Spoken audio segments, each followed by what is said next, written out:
My people, hello to you all. I have a matter that I want to address for the longest while. You would have seen some posts from me in recent time. And even the one, the very first one I put out, on Father's Day perspective, would have been an idea I have long after the one I know release. Now, the level of disrespect, and I would want to say the heartlessness on the part of some men towards women in our society is of great concern to me. It is something that I'm pissed by, and I want to make it very clear that it is some men that I'm speaking about. I'm not labeling all men as being disrespectful or having no heart. Now, there are some key things that I would like to highlight. And again, I want to tell you that I feel like if I don't get this out, I would not be self-actualizing. I think it's a matter that must be addressed, and so I use this medium. So, here we go. I am not pleased when I see, for example, or hear of men who are dating and they will tell the young miss that, honey, I will climb the highest mountain for you and I'll swim the deepest sea.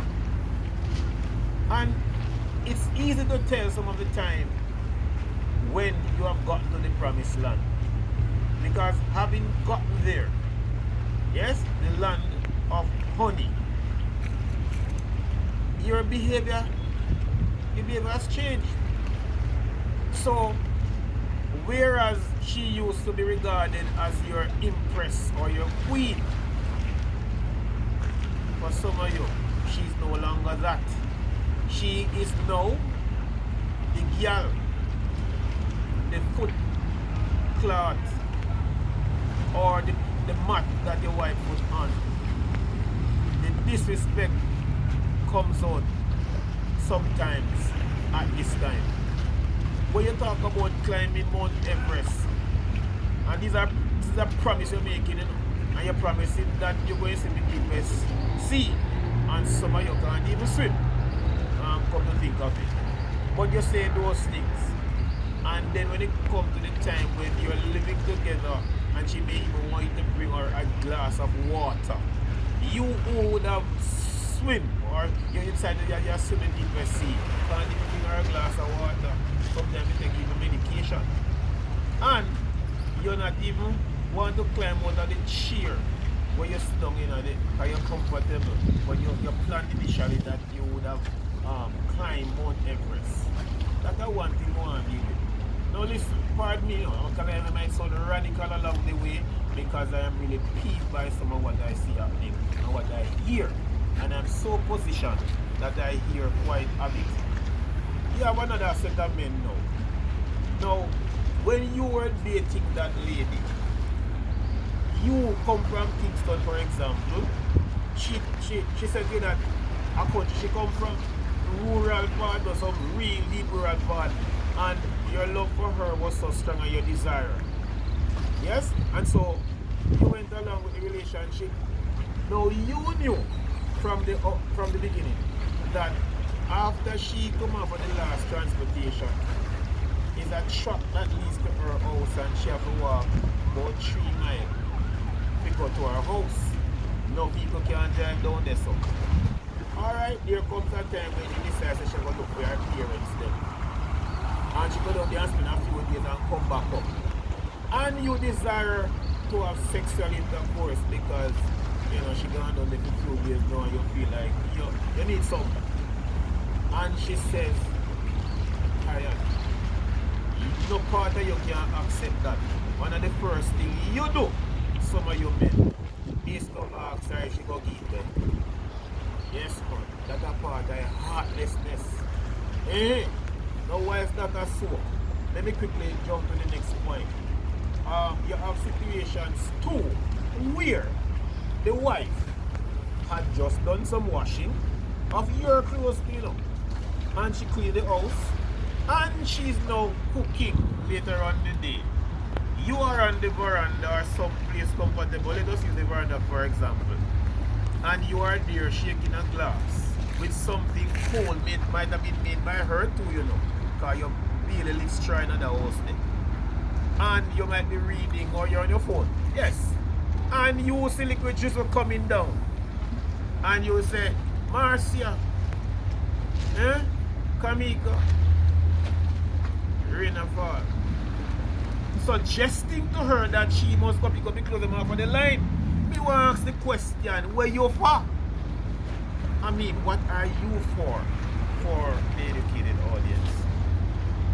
Why you can't get up and go take up the clothes then? What's wrong with you? And you see man, you not go climb and not go swim. So why you can't do these little things? And some of you, when you do pick up the clothes off of the line, you're leaving the underwear. I'm getting real radical, you stay there. You ain't hear nothing yet. You leave the underwear. Because what? You're mindful of what the neighbor may be looking across and saying, well, let me tell you man, you are on the wrong path. Because when night coming up, you want to take off the one that she's wearing. Yeah, you wonder how somebody can get so real. I tell you that these things piss me over the years.